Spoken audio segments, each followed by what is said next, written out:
इस कार्यक्रम के पुण्यार्जक हैं सौभाग्य कोहिनूर, श्रीमान संजय जैन, श्रीमती ममता जैन परिवार, ग्रेटर कैलाश, दिल्ली। सौभाग्य भक्त श्री शिरीष जैन, श्रीमती रेणु जैन एवं समस्त परिवार, हनुमान लेन, दिल्ली। सौभाग्य भक्त श्री नीमचंद जैन, श्रीमती गीता जैन, सफदरगंज एनक्लेव, दिल्ली। सौभाग्य भक्त श्री आजाद कुमार जैन, श्रीमती सुधा जैन एवं समस्त परिवार, रायपुर, छत्तीसगढ़। श्रीमती किरण जैन, श्रीमती उषा जैन, श्रीमती संध्या जैन, गोटेगांव। अभिषेक दीपाली जैन, बेंगलोर। रोहन विद्या जैन परिवार, मुंबई।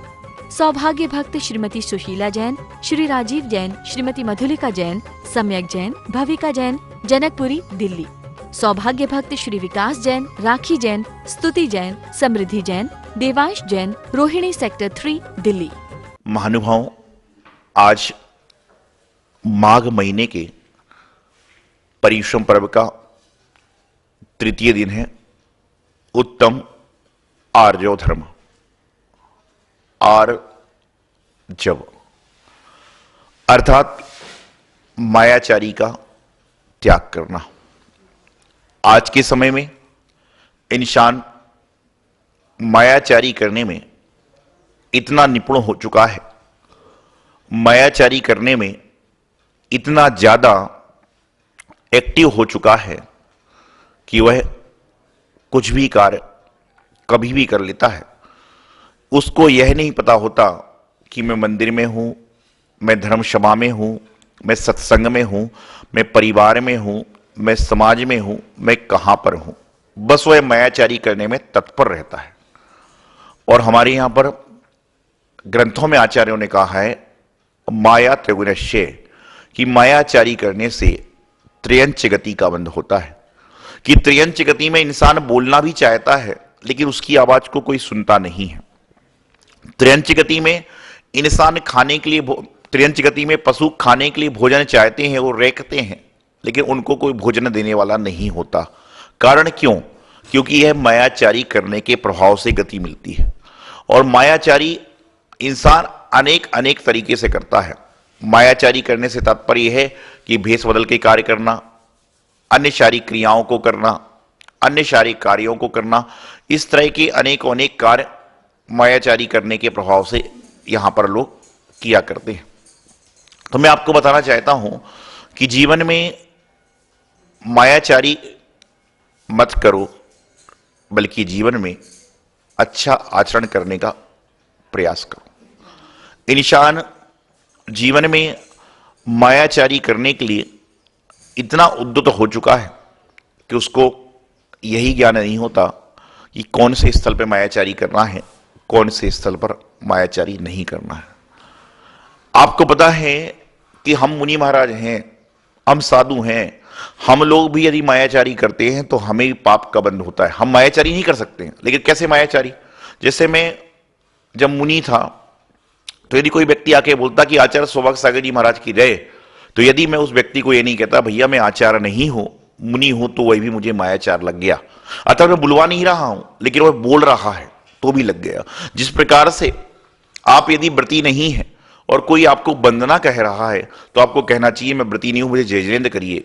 आप सोचते हो मैंने थोड़ी ना कहा है, लेकिन उससे आपको कर्म बंध होता है, क्योंकि मायाचारी हो गई ना। वह व्यक्ति तो आपके ऊपर आचार्य मान के आस्था रख रहा है, उपाध्याय मान के आस्था रख रहा है, आरिका मान के, मुनि मान के, छुल्लक छुल्लिका मान कर आस्था रख रहा है, और आप ब्रह्मचारी हैं, त्यागी व्रती। इस बात का आपको विशेष ध्यान रखना चाहिए।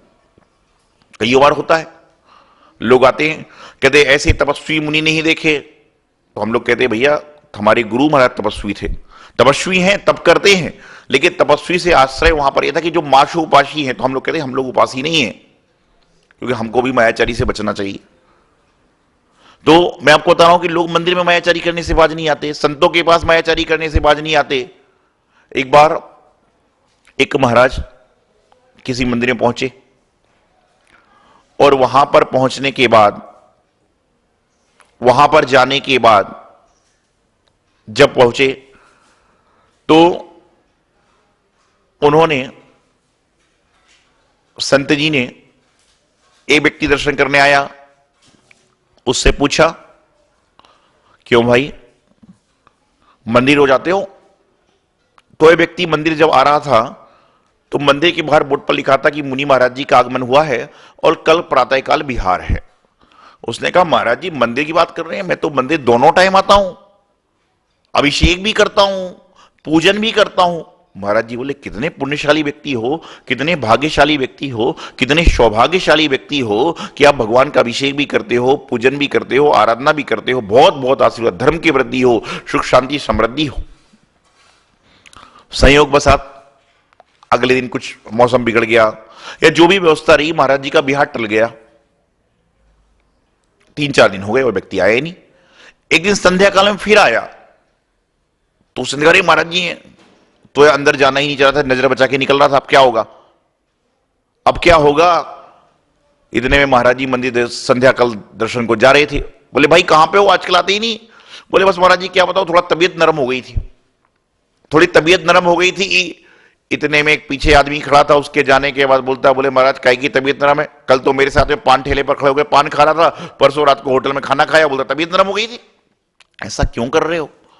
ऐसी मायाचारी करने से पुण्य का बंध नहीं होता बल्कि पाप का बंध होता है। और आज इंसान मायाचारी करने में, नकल उतारने में इतना एक्सपर्ट हो चुका है, इतना एक्सपर्ट हो चुका है, इतना एक्सपर्ट हो चुका है कि उसको पता ही नहीं चलता कोई कर क्या रहा है। आजकल का छोटी छोटी चीजों से मायाचारी का बंध होता है।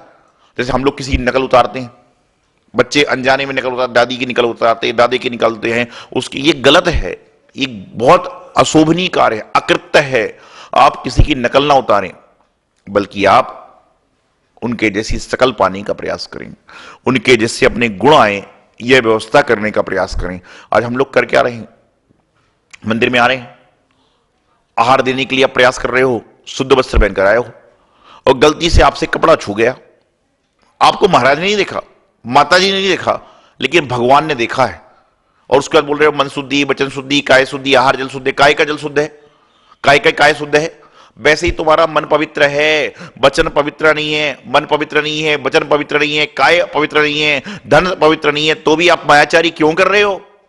अरे आप आहार नहीं दोगे तो भी चल जाएगा, लेकिन साधु संतों को शुद्धि पूर्वक आहार दोगे तो उसका पुण्य मिलेगा, और शुद्धि पूर्वक दोगे तो उसका कई गुना पाप बंद हो जाएगा। और ध्यान रखना, जिस तरह से बैंक में पैसा आपके नाम से जमा है, लेकिन जब आप कर्ज करते हो तो बैंक का पैसा निकल जाता है, उसी प्रकार से पुण्य अपने संचय कर लिया, लेकिन आप पाप कर्म करोगे तो यह पुण्य भी आपका धीरे धीरे रिक्त होता जाएगा और पाप कर्म की वृद्धि होती जाएगी। आप ये मत देखो कि मुझे महाराज जी ने नहीं देखा, अभिषेक करते समय चटाई छू गई। जैसी व्यवस्था है मंदिरों की उस हिसाब से, यदि आपके हाथ से चटाई छू गई, पैर से चटाई छू गई, तो आप किसी को मत देखिए, जाकर नहा धोकर वस्त्र बदलिए। किससे मायाचारी कर रहे हो। यह स्थान तो ऐसा स्थान है कि यहां पर आकर मायाचारी त्यागता है इंसान, लेकिन यहीं पर मायाचारी करोगे तो क्या होगा। अन्य क्षेत्रे कृतम पापम जिन क्षेत्रे विनश्यति, जिन क्षेत्रे कृतम पापम न भूतो न भविष्यति। कि सारी दुनिया के पाप कर्म होते हैं वह मंदिर में भगवान के दर्शन से, गुरु की आराधना से, जिनवाणी की साधना से समाप्त हो जाते हैं, लेकिन मंदिर में ही आकर कर्म बंद करोगे तो वह कहां धुलेंगे। मैं आपको बताना चाहता हूं, समझाना चाहता हूं। लोग दर्शन करने आते हैं, मैंने कहा रुको कार्यक्रम चल रहा है, कार्यक्रम देख कर जाओ। आदमी बैठ गया और जैसे ही घर गया बोले क्या बात है, क्यों नहीं आया। अरे बोले क्या बताऊं, 4 बार उठने की कोशिश करी, महाराज ने फिर बैठा दिया। 4 बार उठने की कोशिश की, अरे ये क्यों कर रहे हो आप सीधा बोल दो महाराज जी मुझे जाना है, बात खत्म हो गई। क्योंकि जाने वाले को कोई रोक नहीं सकता और बैठने वाले को कोई भगा नहीं सकता। आपके मन में श्रद्धा, भक्ति और समर्पण होना चाहिए। तो मतलब मायाचारी किस किस तरह से लोग कर रहे हैं, मायाचारी करने के दुष्परिणाम क्या है, मायाचारी करने से क्या हो रहा है, यह सब जीवन में आप पाओगे तो पाओगे कि हम लोग बहुत पीछे चल रहे हैं। माया और काया ये हमेशा बदलती रहती है। जीवन में माया और काया ये हमेशा बदलती रहती है। बचपन में काया कुछ और होती है, 5 साल के बच्चे की कुछ और काया होती है, 10 साल की कुछ और होती है, 15 साल की कुछ और होती है, 20 साल की कुछ और होती है, 30, 40 साल, 50 साल में कुछ और होती है, और 80, 90 में तो न काया का पता है, न साया का पता है, न माया का पता है और न पजामे का पता है। ऐसी स्थिति में तो हो जाता है कहीं कपड़ा, कहीं लंगोट, कहीं बिस्तर और कहीं मुंह डिब्बे में बलगम थूक रहा है। क्योंकि काया किसी का साथ नहीं देती, माया किसी के साथ नहीं चलती, और जो काया माया से बचकर चलता है वही एक ना एक दिन परमात्मा बनने की लाइन में पहुंच जाता है। ठीक है, काया का ध्यान रखना जरूरी है, ध्यान रखना। एक व्यक्ति ने मुझसे प्रश्न किया कि महाराज जी मैं क्या भोजन करूं तो मेरा शरीर पौष्टिक बने। मैंने कोई जवाब नहीं दिया। बोले क्या भोजन करूं जिससे मेरा शरीर पौष्टिक बने। मैंने कहा जवाब नहीं दिया। बोले महाराज जी क्या भोजन करूं तो मेरा शरीर पौष्टिक बने। मैंने जवाब नहीं दिया। तो बोले लोग बोले बोलते क्यों नहीं हो। मैंने कहा भैया मुझे पता नहीं सही किस चीज को खाने से पौष्टिक बनेगा, लेकिन इतना जरूर है तो काजू खाओ, बादाम खाओ, मुनक्के खाओ, रोटी खाओ, पूड़ी खाओ, सब्जी खाओ। यह सब खाने के बाद प्रातःकाल मल के माध्यम से सारा निकलने वाला है। तुम कुछ भी खा लो इस शरीर के अंदर प्रातःकाल निकलने वाला है, बचता किसका है। तो बोले बात तो सही है। बात ऐसी है कि पौष्टिक होने के लिए इंसान खाना चाह रहा है, लेकिन पौष्टिकता शरीर में नहीं आएगी। आप यदि ध्यान रखना, जो गांव के लोग होते हैं उन्होंने दाल रोटी खाकर 80 किलो का वजन उठा लिया, और यहां पर हाइड्रेट, हाइजीन, पता नहीं क्या क्या चल रहा है, और आदमी 2 किलो का थैला भी नहीं उठा पा रहा है। क्यों? क्योंकि पौष्टिकता खाने से आती, पौष्टिकता पीने से आती तो सारे हिंदुस्तान में पहलवान दारा सिंह फेल हो जाते, सारे के सारे दारा सिंह बन जाते, सारे के सारे ब्रूस ली फाइटर बन जाते। खाने पीने से पौष्टिकता नहीं आती, मन की शांति से, मन की प्रेम से पौष्टिकता आती है। जिस भोजन को प्रेम पूर्वक किया जाता है और जिस भोजन को प्रेम पूर्वक कराया जाता है वहां पर निश्चित रूप से पौष्टिकता आ जाती है, शुद्धता आ जाती है, और वहां पर जीवन का कल्याण हो जाता है। तो बात चल रही मायाचारी करने की कि आप कुछ भी कर लो, जितना जितना मायाचारी करोगे, मैं आपको बताता हूं कि मायाचारी आदमी, गुरुदेव आचार्य सिद्धांत सागर जी महाराज कहते थे, लंबा तिलक और मीठी वाणी, लंबा तिलक और मीठी वाणी दगेबाज की यही निशानी। कि लंबा तिलक होगा, मीठी वाणी होगी, और वह आपके साथ दगाबाजी करेगा। आज की स्थिति बदल रही है। किसी व्यक्ति को बहुत ज्यादा क्रोध आ रहा है, ऐसा क्रोध आ रहा है कि हो सकता है कि डंडे लट्ठे चला दे, और सामने से उसका पहचानने वाला, जानने वाला आदमी आ जाए तो ऐसा पानी हो जाएगा, ऐसा पानी हो जाएगा, ऐसा पानी हो जाएगा कि मिठाई खिलाने की बात करें, मिठाई खिलाओ, क्या है यही आदमी 2 मिनट पहले था।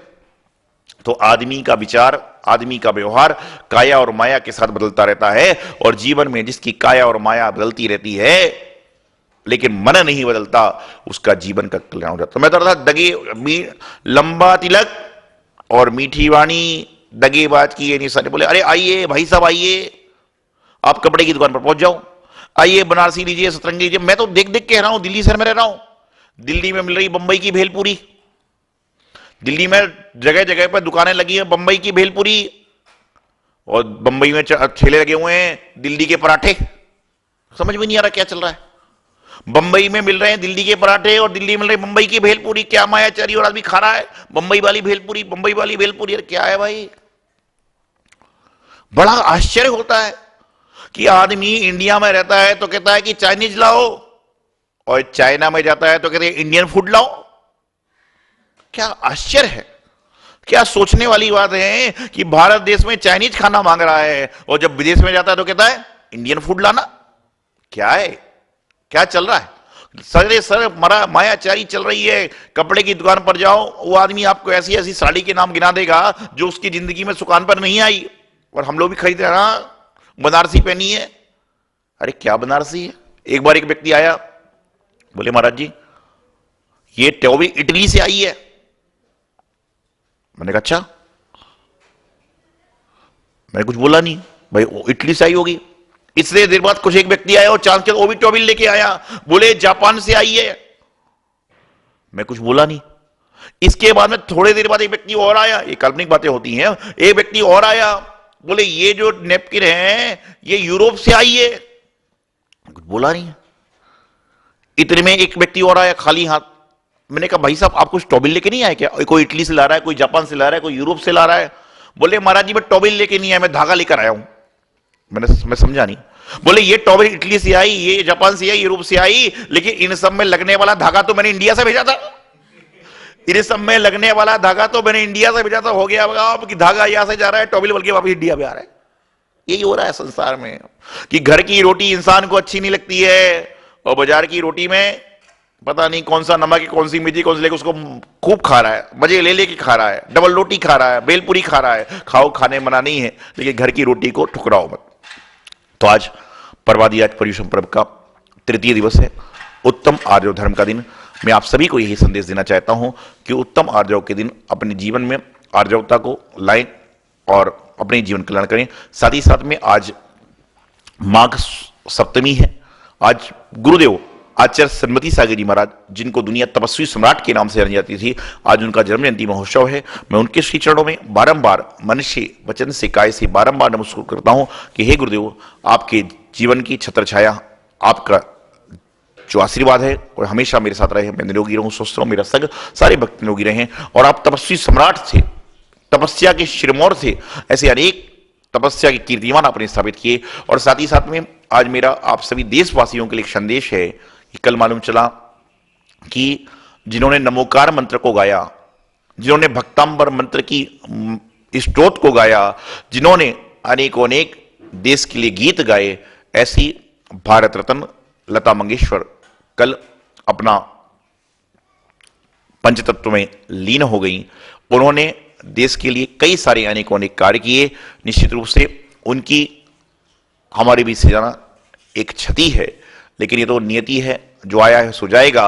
लेकिन उन्होंने जो हमारे देश के लिए किया है वह हमेशा स्मरणीय रहेगा। तो दिग्वंत आत्मा के लिए भी हमारा यही मंगल कामना, हमारी मंगल कामना कि आप अच्छी गति पर जाएं और आपके जो द्वारा कार्य किए गए हैं वह सभी के लिए स्मरणीय रहें। यही मंगल शुभकामना आचार्य गुरुदेव सिद्धांत सागर जी महाराज की। इस कार्यक्रम के पुण्यार्जक हैं सौभाग्य कोहिनूर, श्रीमान संजय जैन, श्रीमती ममता जैन परिवार, ग्रेटर कैलाश, दिल्ली। सौभाग्य भक्त श्री शिरीष जैन, श्रीमती रेणु जैन एवं समस्त परिवार, हनुमान लेन, दिल्ली। सौभाग्य भक्त श्री नीमचंद जैन, श्रीमती गीता जैन, सफदरगंज एनक्लेव, दिल्ली। सौभाग्य भक्त श्री आजाद कुमार जैन, श्रीमती सुधा जैन एवं समस्त परिवार, रायपुर, छत्तीसगढ़। श्रीमती किरण जैन, श्रीमती उषा जैन, श्रीमती संध्या जैन, गोटेगांव। अभिषेक, दीपाली जैन, बेंगलोर। रोहन, विद्या जैन परिवार, मुंबई। सौभाग्य भक्त श्रीमती सुशीला जैन, श्री राजीव जैन, श्रीमती मधुलिका जैन, सम्यक जैन, भविका जैन, जनकपुरी, दिल्ली। सौभाग्य भक्त श्री विकास जैन, राखी जैन, स्तुति जैन, समृद्धि जैन, देवांश जैन, रोहिणी सेक्टर 3, दिल्ली।